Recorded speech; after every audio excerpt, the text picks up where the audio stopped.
আসসালামু আলাইকুম। সবাইকে শুভেচ্ছা জানাচ্ছি। মাসুম মাহবুব দেখছেন ওপেনদাজ ইউটিউব চ্যানেল এবং মাসুম মাহবুব ফেসবুক পেজ। সকালের লাইভ সেশনে বেশ কিছু ব্রেকিং খবর দিতে চাই। যদিও এই খবরগুলো এখন আর ব্রেকিং থাকছে না, তারপরও ব্রেকিং। কারণ আমি যখন লাইভটি করছি তখনও ইরান আক্রমণ চালাচ্ছে। প্রিয় দর্শক, সংক্ষিপ্ত লাইভে যে বিষয়গুলো আজকে আলোচনা করতে চাই তার প্রধান কারণ প্রধান খবরগুলো হলো ইরান এবং আমেরিকার মধ্যে আবারও ব্যাপক লড়াই শুরু হয়ে গেছে। গত রাতে আ আমেরিকা তার অ্যাটাক শুরু করলে আজ ভোররাত থেকে ইরান পাল্টা প্রতিরোধ গড়ে তুলেছে। এতে করে মার্কিন বেশ কয়েকটা ঘাঁটি এখন পর্যন্ত জ্বলছে বলে মধ্যপ্রাচ্যের আউটলেটগুলো দাবি করছে। পাশাপাশি কাশ্মীরের অবস্থা আরো খারাপের দিকে যাচ্ছে। পাকিস্তান অধ্যুষিত আজাদ কাশ্মীরে পাকিস্তানের নিরাপত্তা বাহিনী ব্যাপক শক্তি প্রয়োগ করে প্রচুর মানুষ হতাহত করেছে। আবার আফগান সীমান্তেও পাকিস্তানের সাথে লড়াই চলছে। দর্শক, চলুন আগে প্রথমেই আমরা শুরু করতে চাই ইরানের খবর দিয়ে। আমরা কি ইরানের খবরটা না পাকিস্তানের খবর দেই? কারণ এই ফাঁকে আমাদের আরো দর্শকরা যুক্ত হয়ে যাক। আমি দেখতে পাচ্ছি আমাদের অনেক দর্শক এখনো মিসিং এ আছে, আরকি ঢুকতে পারেননি। আপনারা জানেন যে পাকিস্তানের গিলগিট বালুচিস্তানে সাম্প্রতিক সময় আমি এর আগের কয়েকটা লাইভে বলেছি, একটা কারচুপিপূর্ণ নির্বাচন করেছে পাকিস্তানের এস্টাবলিশমেন্ট। সেখানে মানুষের ভোটে নির্বাচিত হয়েছে পিটিআই। কিন্তু পিটিআইকে বিজয় না দিয়ে আসিফ মনিরের এস্টাবলিশমেন্ট সেখানে ইমরানের বিপরীত প্রার্থীকে বিজয়ী ঘোষণা করেছে এবং ইমরানের বাহিনীর উপর সব রকম ক্র্যাকডাউন করেও তাকে যখন পরাজিত করতে পারছিলেন না, শেষ পর্যন্ত ফলাফল এলোমেলো করে দিয়ে বিজয়ী প্রার্থীকে পরাজিত, পরাজিত প্রার্থীকে বিজয়ী ঘোষণা করে দিয়ে পাকিস্তান নতুন করে গণতন্ত্রের আরেকটি যাত্রা শুরু করলো। যে গণতন্ত্র আমাদের সভ্য সমাজকে কি বলবো ক্রমান্বয়ে পিচাস বানাচ্ছে। সেই গণতন্ত্র আমরা পাকিস্তানের কাছ থেকে দেখলাম। এই ব্যাপারে পিটিআই বিক্ষোভ মিছিল সবই করেছে, কিন্তু কাজের কাজ হচ্ছে না। কারণ পিটিআইকে আস্তে, আস্তে ভেতর থেকে ভেঙে ফেলছে আসিফ মনির। কারণ ইমরান খান এখন জেলে রয়েছেন। কাফতান জেলে থাকার কারণে পিটিআইর শক্তি ক্রমান্বয়ে কমছে। দ্বিতীয় গুরুত্বপূর্ণ খবরটি হলো কাশ্মীর। আমরা এতদিন ভারত নিয়ন্ত্রিত কাশ্মীরের খবর শুনতাম। ১০ লক্ষ সেনা পাঠিয়ে ভারত কিভাবে নির্যাতন নিষ্পেষণ চালায় মুসলিম কাশ্মীরিদের উপর। এবার নতুন করে দেখলাম আসিফ মনিরের বাহিনী আবার সেখানে নতুন করে ক্র্যাকডাউন চালাচ্ছে। গত কয়েকদিন ধরে কাশ্মীর ব্যাপক উত্তপ্ত এবং প্রথম দিনই আমি আপনাদের খবর দিয়েছি ২০-এর অধিক মানুষের প্রাণ গেছে। আজকে সকালে লেটেস্ট আপডেট হলো হাসপাতালে এখনো ৮ থেকে ১০ টি লাশ পড়ে আছে যারা নতুন করে পুলিশের গুলিতে নিহত হয়েছেন। মানুষকে এক জায়গায় হতে দিচ্ছে না। লাশ ফেরত দিচ্ছে না। লাশ ফেরত দিলে মানুষ জানাজার নামে আবার বিক্ষোভ করতে পারে। তো কাশ্মীরিরা বিভিন্ন পয়েন্টে এখন বিক্ষোভ করে তারা সড়কে উঠছে এবং একে, একে হাজার থেকে লাখো জনতা এক হচ্ছে এই সিস্টেমের বিরুদ্ধে বা এই সরকারের বিরুদ্ধে বা কাশ্মীরিদের উপর গুলির বিরুদ্ধে। কাশ্মীরিরা নিজেরা দাবি করছে যে পাকিস্তান ভারতকে সবসময় কাশ্মীরিদের হত্যার জন্য দায়ী করে, সেই পাকিস্তান আজ নিজে কি করে তার ক্ষমতা ধরে রাখার জন্য কাশ্মীরিদের উপর গুলি চালালো।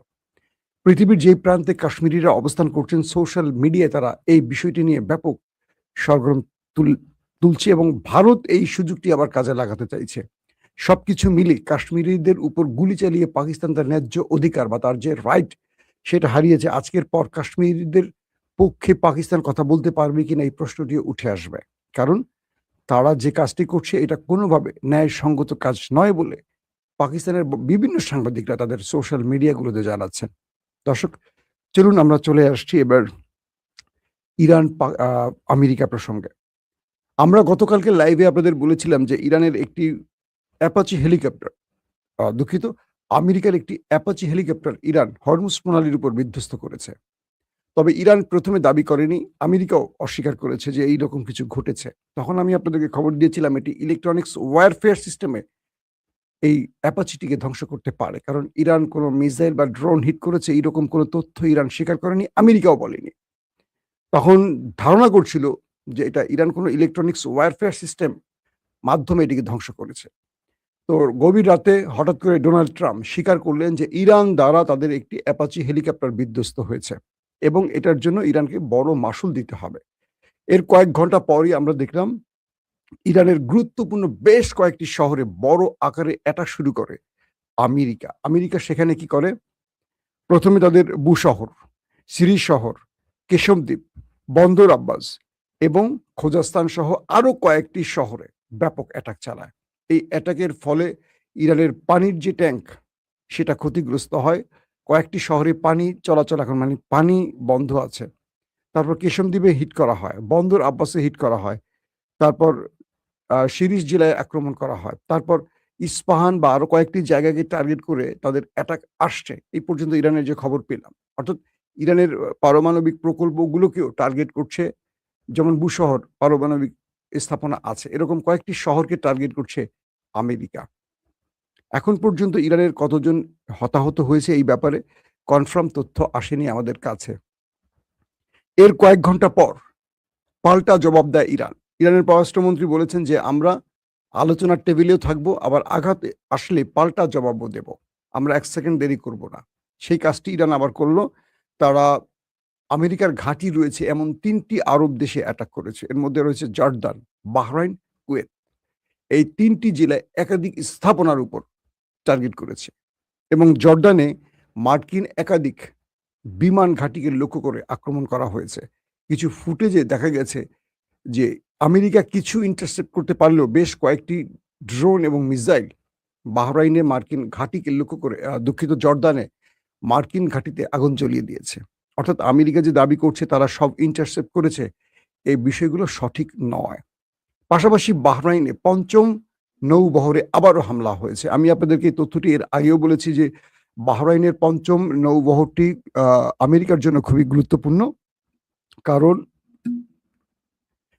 কারণ হলো যে এখান থেকে পুরো মধ্যপ্রাচ্য কন্ট্রোল করে মার্কিন যুক্তরাষ্ট্র। ইরানের বারবারই ইরান যতবারই আক্রমণ করছে প্রতিটি আক্রমণই দেখবেন যে আপনারা তারা কয়েকটা ঘাঁটিকে মেইন টার্গেট করে। একটা হলো আল উদাইদ, যেটা কাতারে অবস্থিত মার্কিন সবচেয়ে বড় ঘাঁটি। রয়েছে কুয়েতের আলী আল সালেম ঘাঁটি, বিমান ঘাঁটি। আর রয়েছে বাহরাইনের যেটি বললাম ৫ম নৌবহর বা 5th যেই নৌবহরটি রয়েছে সেখানে। ইরান সিরিজ কিন্তু এখানে অ্যাটাক করছে। ৪০ দিনের যুদ্ধেও কিন্তু এই বাহরাইনের এই ৫ম নৌঘাঁটিতে অ্যাটাক করেছে। বারবার সেটাকে ক্ষতিগ্রস্ত করেছে। ঘাঁটিটি অনেক বড়। এখান থেকে মধ্যপ্রাচ্যে পুরো মার্কিন যে রণতরী কন্ট্রোল করা হয় বা সেন্টকম, তাদের যে সেন্ট্রাল কমান্ড, এই স্থানটিতে বসে যুদ্ধ পরিচালনা করে। পুরো মধ্যপ্রাচ্যে কোথায়, কোথায় ওয়ারশিপ যাবে, কোথায়, কোথায় ডিস্ট্রয়ার যাবে, কোথায়, কোথায় রণতরী যাবে, কোত্থেকে সাগর পথে আক্রমণ করবে বা এই যে এই মুহূর্তে ওমান সাগরে আমেরিকা যে নেভাল ব্লকেট তৈরি করে রেখেছে, এইটা পুরো কন্ট্রোল হয় বাহরাইনের এই ৫ম নৌবহর থেকে। এবং আমেরিকার বড়, বড় বিশেষজ্ঞ, সামরিক বিশেষজ্ঞরা এখান থেকে বসেই এই যুদ্ধ পরিচালনা করেন। তাই ইরান এই জায়গাটাকে বারবার টার্গেট করছে। আজকে সকাল থেকেও ইরান বাহরাইনে একাধিকবার অ্যাটাক করেছে। পুরো শহরে শুধু সাইরেন বেজেছে। মানুষ আশ্রয় কেন্দ্রে গিয়ে পালিয়েছে। তারপর রয়েছে এর মধ্যে আপনার কুয়েত। কুয়েতের আলী আল সালেম সহ আরো কয়েকটি ঘাঁটিতে, আমেরিকার ঘাঁটিতে টার্গেট করেছিল ইরান এবং সেখানেও বেশ কিছু ড্রোন এবং মিসাইলের মাধ্যমে অ্যাটাক করেছে। অর্থাৎ মার্কিন এই ৩ টি ঘাঁটিকে ব্যাপকভাবে হিট করে ইরান পাল্টা জবাব দিয়ে এটা প্রমাণ করেছে যে তারা আমেরিকাকে এক তিল ছাড় দেবে না। ইরান বলেছে যে হরমুজ প্রণালী ইরানের জলসীমা। এখানে কোনো বিদেশি রাষ্ট্রের বিমান বা হরমুজ প্রণালীতে কোনো জাহাজ প্রবেশ করতে হলে ইরানের অনুমতি লাগবে। আমেরিকার অ্যাপাচি হেলিকপ্টার ইরানের ভেতরে ষড়যন্ত্রের পরিকল্পনা নিয়ে আসে। ইরান সেটিকে একাধিক সংকেত পাঠায়। সেই সংকেত অনুযায়ী অ্যাপাচি হেলিকপ্টারটি তার স্থান ত্যাগ করেনি। তারপর এটি যা হওয়ার হয়ে গেছে। আমেরিকা বলছে ইরান আমাদের ধৈর্যের পরীক্ষা নিচ্ছে। আমাদের এই অ্যাপাচি হেলিকপ্টার বিধ্বস্তের জন্য ইরানকে বড় মাশুল দিতে হবে, তারপরে গেম শুরু। এই মুহূর্তে মানে আমেরিকার খেলা থেমে যাওয়ার পর ইরান তার খেলা শুরু করছে। মধ্যপ্রাচ্যের বিভিন্ন রাষ্ট্রে সিরিজ অ্যাটাক চলছে। আল জাজিরা সহ বড়, বড় গণমাধ্যমগুলো বলছে ইরান থেমে, থেমে মিসাইল এবং ড্রোন দিয়ে অ্যাটাক করছে। একটা বিষয় আমরা একটু আলোচনা করি। ২ দেশের মধ্যে কিন্তু চলছে যুদ্ধবিরতি। এই যুদ্ধবিরতির মধ্যে বারবারই আমেরিকা ইরানে ঢোকার চেষ্টা করছে। একদিকে তারা আলোচনা করছে। আবার আজকে সকালে আরেকটি MQ-9 রিপার বিধ্বস্ত করেছে ইরান। তো যখন ইরান চুপচাপ আছে, আমেরিকা হরমুজে এসে বারবার খোঁচাচ্ছে। বন্দর আব্বাসে ফাঁকে, ফাঁকে হিট করছে। কেশমদ্বীপে বারবার হিট করছে। কারণটা কি? এই স্থানগুলো থেকে ইরান শত্রুর বিরুদ্ধে তার ড্রোন বা মিসাইল অ্যাটাক গুলো চালায়। ইরানের যে ড্রোন স্টোরেজ আছে বা ড্রোন ওড়াবার যে জায়গাটা আছে সেটা হলো কেশম দ্বীপ।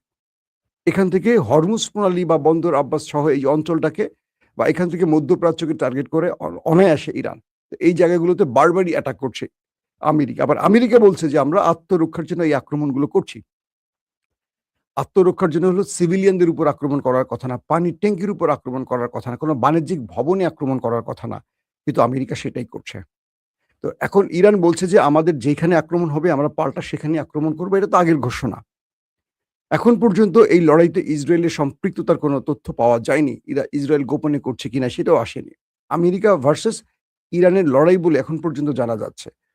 আরেকটি বিষয় আসছে যে ইরান ঘোষণা দিয়েছে তারা যদি এই আক্রমণ অব্যাহত হয়, আরো দীর্ঘ হয়, তাহলে তাদের নতুন কোনো মিসাইল ব্যবহার করবে।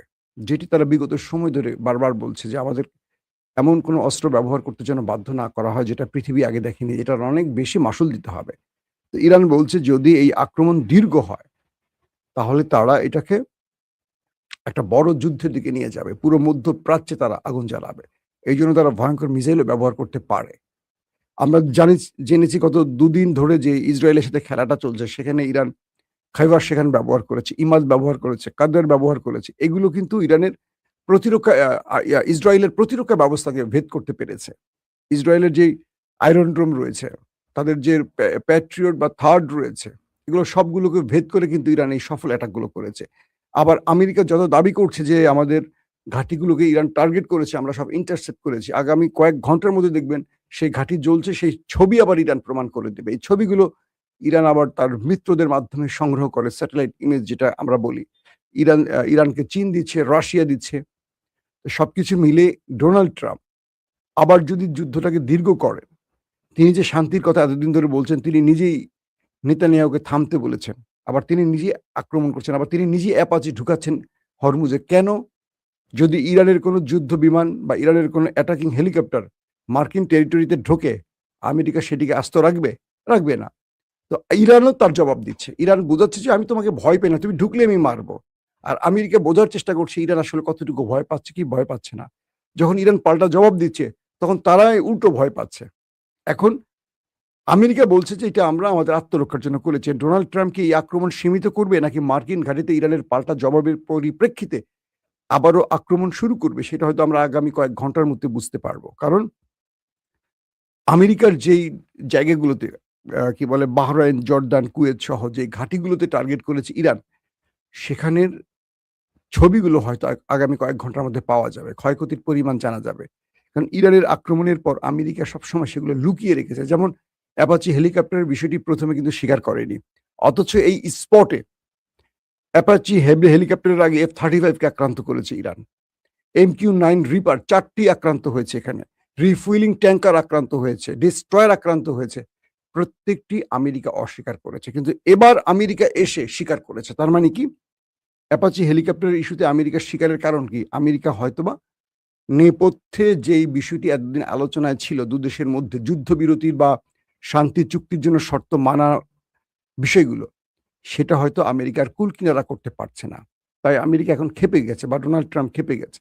অথবা তার ইজ্জত রক্ষার্থে যেহেতু অ্যাপাচি হেলিকপ্টার, এটা খুবই একটা কি বলবো আমেরিকার পাওয়ারফুল অ্যাটাকিং হেলিকপ্টার। এটা বিধ্বস্ত মানে আমেরিকার পুরো অস্ত্র ব্যবসায় হাত পড়ে যাওয়া।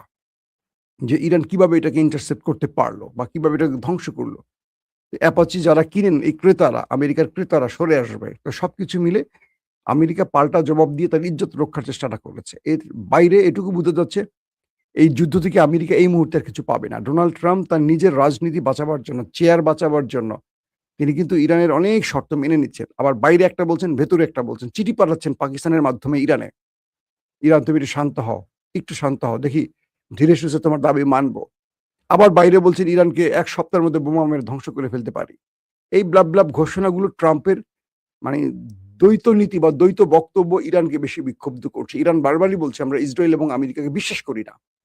তারা কথা এবং কাজের কোনো মিল রাখে না। এই পরিস্থিতিতে আমরা বলতে পারি মধ্যপ্রাচ্য আবারও উত্তপ্ত হচ্ছে, আবারও বড় একটা যুদ্ধের দিকে যাচ্ছে। আশা করি যুদ্ধটা যেন না হয়। কারণ এই যুদ্ধটা শুরু হলে পুরো পৃথিবী এর জন্য সাফার করবে। আমরা চাই ২ দেশ শান্ত হোক, শান্তিপূর্ণ আলোচনার মাধ্যমে সমঝোতা হোক এবং পৃথিবী শান্তিময় হোক। যুদ্ধ বন্ধ হোক। আল্লাহ হাফেজ।